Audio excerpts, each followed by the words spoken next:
Hi, I'm Patrick Tuttle, the real estate guy with Legacy Real Estate Services with FAQ Friday for today, October the 13th, and we're going to talk about normal wear and tear when it comes to landlords and tenants. We'll be right back.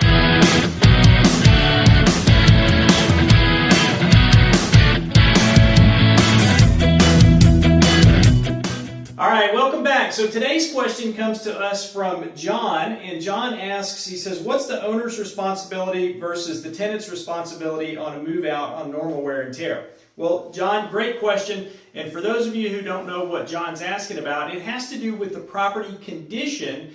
When a tenant moves into a property, they are responsible for returning it to the owner in similar condition to what it was when they moved in, minus normal wear and tear. So what's normal wear and tear? Well, that's the way that you live in a home. For example, right behind me, I've got a white wall, and if you notice, we don't have any holes in the wall for any nails. Now, if this is the way that I turn it over to somebody, then they don't have to turn it back the same way. We actually have a standard that says that if it's a wall, typical wall, 150 square feet or so, 6 nail holes is acceptable. But if we get over that and we have to repaint the entire wall, we have to attribute that to the tenant.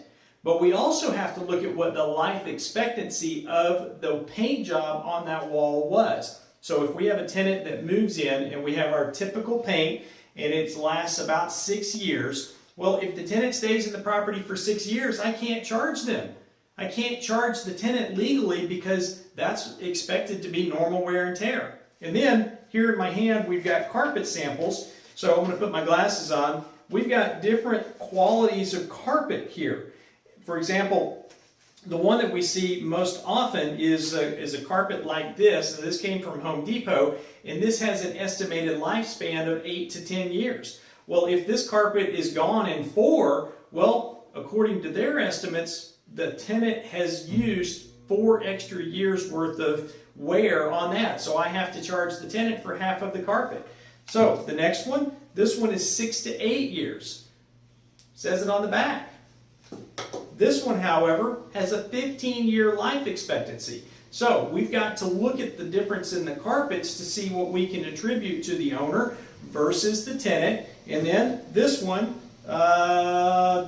is an 8 to 10 year, which there, again, you just have to look at these things to say, okay, how good was it when it began? When was it started? You know, when did the wall get painted? When did the carpet go in? And these are the things that we as your property manager have to look at so that we can be fair to both parties. We've got to be fair to the owner. We've got to be fair to the tenant. And normal wear and tear is difficult because your family may be different than mine. So we have to put kind of a broad base across on what normal is, and for the majority of folks, we do that quite well, and we'd be happy to visit with you or anybody that you know about what normal wear and tear is with regard to a residential tenancy here in the El Paso area. If you've got more questions about it, give us a call. 915-585-7777 is my number, and you can reach us here or on the web, patrick@patricktuttle.com. So thanks again, John, for your question. For the rest of you, make a comment below or shoot me an email, and I'll be happy to answer your questions on an upcoming episode of FAQ Friday. For now, thanks for watching. God bless you, and make it a great day. Bye-bye.